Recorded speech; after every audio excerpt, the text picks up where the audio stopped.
Welcome to Voices of Grace by Judith Babirye, and welcome to Voices of Grace, a story of Judith Babirye.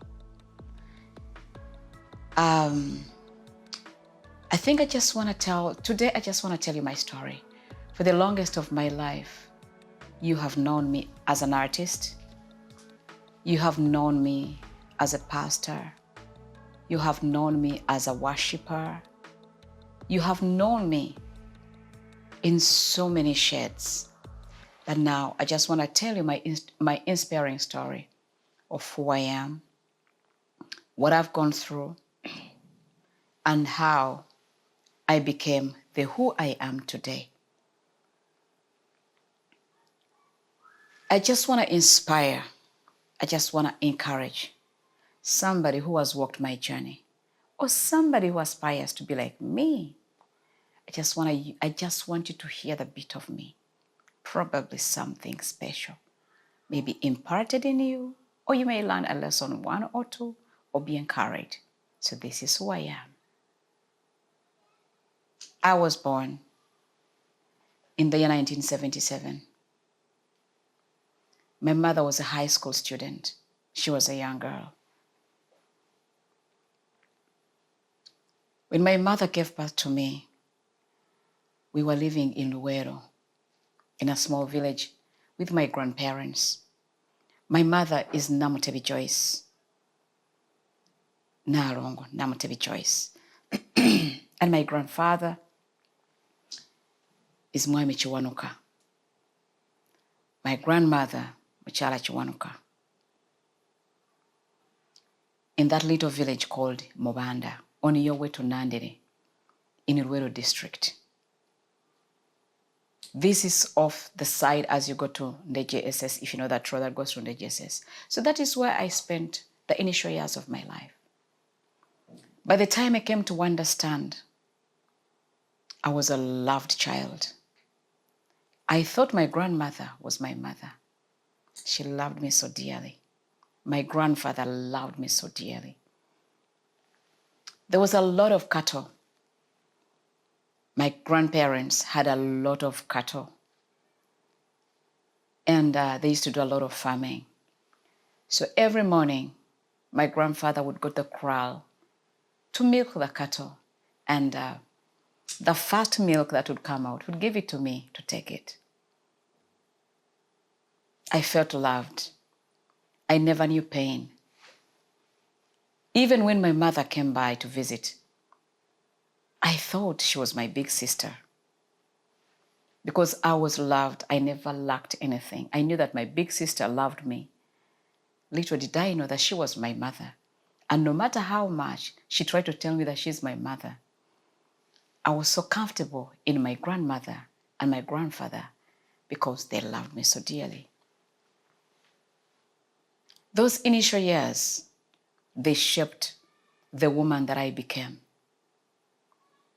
Those initial years were the greatest milestone that have held me. My grandmother's mentorship has been the strength that made me the woman that I am today. I remember that every night she would bring out the Njatula, the Anglican hymn book, and we would sing, Obute buzibye enjubekenze enzikize kwata mupanga lyensi sabira abalwadde ne bannamwandu oba omukisa ogukwesiga. Forgive me if I still mix up the words, but I sang them exactly the way we sang them as children. And then in the morning, of course in the night there were also other hymns, but that was my favorite one. Then in the morning, it was always still the same culture. Before we do anything, we would sit in the living room and then we would begin the Anglican hymns.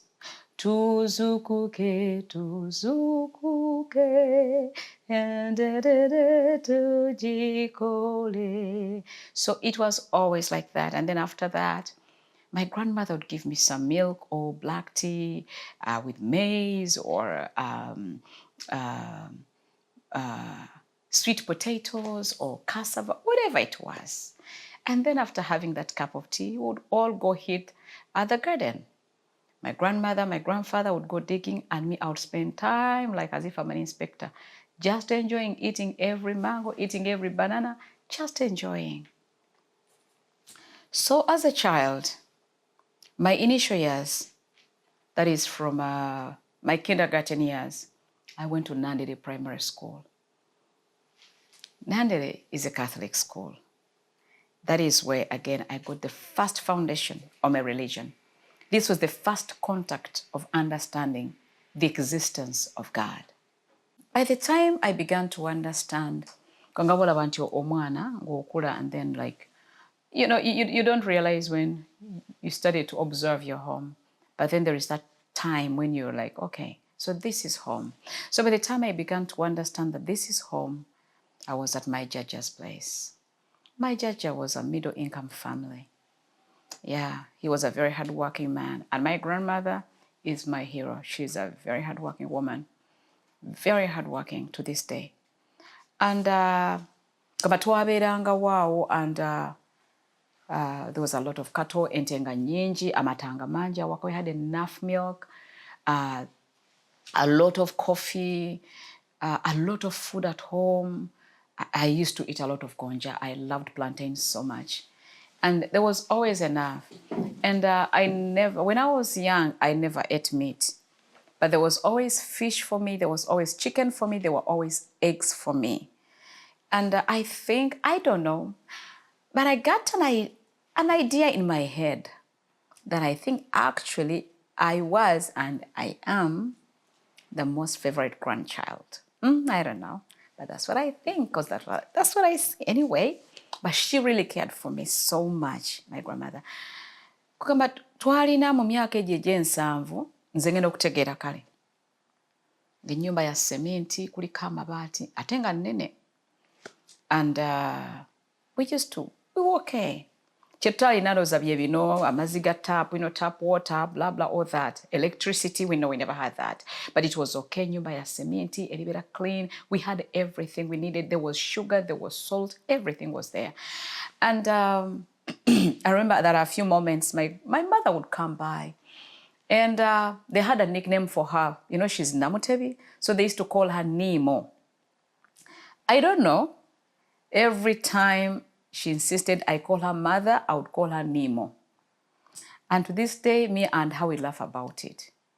So it was her nickname. I don't know if it is me who created it, who twisted her name. For some reason, I don't know. And many times when the kids were playing like in the neighborhood, I would take pride in my father. And they would tell me, no, that's not your father, that's your grandfather. As a child, at first I didn't mind, but then I started to pick interest. I'm like, oh, so my grandfather is not my father. So then who is my father? Because there was no father figure in my life at that time. I mean, there was no biological father in my life, but my grandfather had fitted in so well in my father's place to the point that I thought that he was my father. It bothered me as a child. Kubanga ngolaba abaana omaye era nze daddy wange era taata wange ngenda wa taata kati nga nze sirina. And then I realized, okay, my grandfather is actually Jajja, not Tata. So that Tata vocabulary was not in my dialect when I nkula. But I longed for a father. And so one of the days that my mother came by to visit, I took time to talk to her, and I inquired of her, who is my father? And my mother told me her story about I came to be and how my father had separated with her when she was still pregnant, and because they were in Uganda. And then during that time, there was a lot of political insecurity, and they split apart. So my father went back to eastern Uganda, in Busoga, and my mother remained in Uganda. So at that time, we didn't have communication, amasimu. If they were there, I think it was Agalinge or Kampala, but for us, we never had those things of telephones. So I never had any connection to my father. But I knew. My mother told me, you have a father, and his name is Henry Mokoza. So it was right here in my head. And I knew that if there be any man who comes with that name, that's my father. So one of the things that I always kept out looking for was, is there a day that I will see my father? But at the same time, I never wanted to be separated from my grandmother and my grandfather, especially my grandmother. My grandmother was the strength that kept me going. She was that love that made you feel complete. You know, in a house where there is no electricity, in a house where there is no tapped water, but you feel complete. When you want matoke, it is there. When you want chicken, it is there. When you want a hug, it is there. Whatever you want, she made you feel complete as a child. Even as a child, let me tell you one thing. I had one of the most beautiful beds. I didn't have a big bed, but I had, you know, gabakwata enkondwe, nebatemba mbati mutaka, and then nebatemba ko emiti waggulu, to create a bed. You know that kind of bed where they just put one stick, 4 sticks, and then there is a way they draw them, not like the modern beds which they buy. These ones, they just make them, and then they put for me a mattress. It was a cotton mattress. I had a blanket. I had bed sheets. I had beautiful shoes. I had beautiful clothes. I was one of those kids on the village who was so, you know, those beautiful clothes. I never lacked anything. So my memories of my grandmother, sometimes they make me so sad. And memories of my childhood, there are times I feel like I wish I could have everything that I've got, but I stayed with my grandparents. But you see, God has a different, you know, strategy for his people. And he has a plan he has designed for us. It is so hard to find everything in one place. But my grandmother played a very big role. Looking at my mother, it makes me emotional because as a young girl, she had a choice to abort me. And I wasn't alone. We were twins. She had an option to terminate this pregnancy, you know. My mother was a very bright student. And my grandmother had envisioned my mother to complete her education and become maybe an engineer, a doctor. She had big dreams for her. But my pregnancy cut short all those dreams. But my mother said, no matter what it takes, I'm going to carry this pregnancy to full term. I am so proud of you, my mama. Nalongo Namutebi. I'm so proud of you. I'm going to just call your nickname, Nemo. I'm so proud of you. Because the more I grow, the more I appreciate the gift of motherhood. If somebody is called mother out there, and you have someone you call mother out there, that woman is special. So every time I remember how the kids in the village used to play and boast about having their fathers, sometimes I realized I missed out a lot as a child. I would have wanted my father's hug. I'd have wanted my father's protection. I'd have wanted my father's provision. But I missed out on that. But all is not lost. God has a plan for each and every one of you. Some of you may be wondering, oh, Babirye yazanyanga mizanyo ki? As a child, of course, I had my interesting games. I don't know, these days, a lot has changed, banange. A lot has changed. Spent a lot of time on TV. For us, we had a good life. We played Nobo. Some of you don't know Nobo. Some of you, for us, we played Nobo. We played Ludo.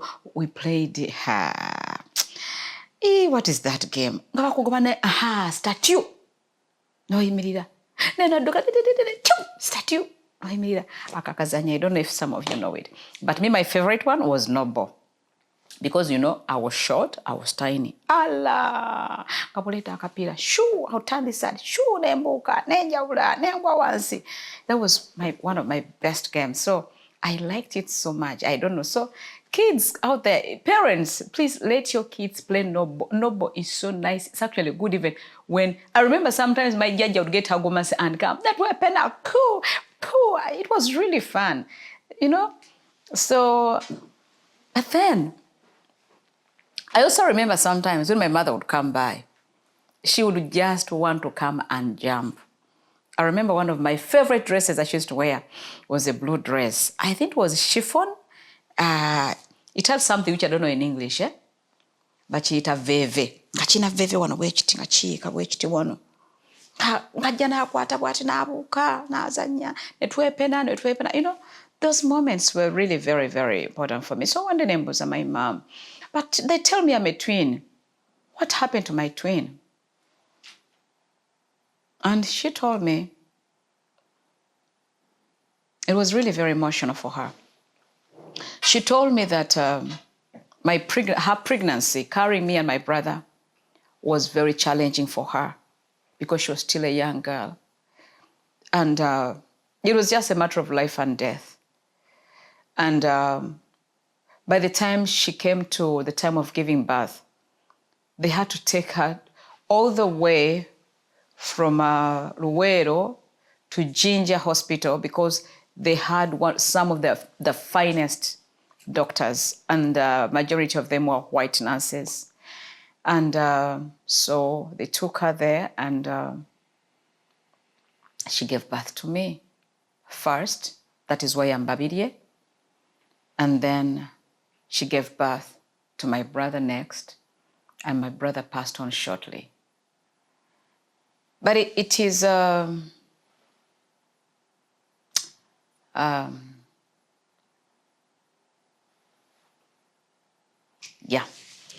it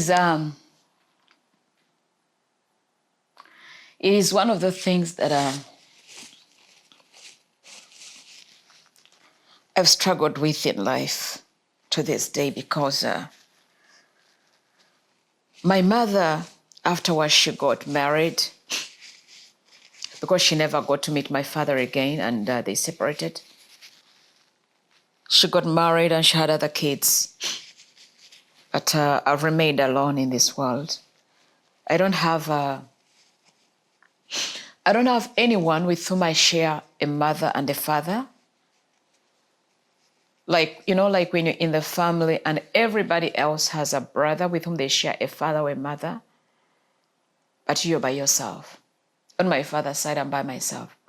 On my mother's side, I'm by myself. So it really makes me emotional. It makes me so sad. And no matter how much I've grown, I miss him. I miss Kato. I wonder if he would have been taller or shorter, if he would have looked like me, if we're fraternal or identical.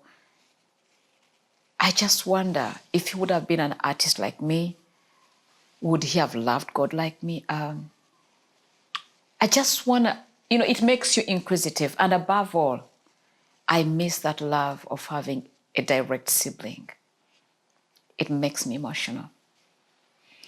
And you know, twins, it is very strange. Twins will tell you, even if your twin passes on, there is a connection that never dies between us. There is a connection that remains. I always say some mysteries are best left to God. There's no explanation that you can give. Because I can assure you that in my lowest moments, I feel his presence. In my darkest moments, I feel his presence. Yeah, I think for now I'm going to stop here. Catch you in my next episode.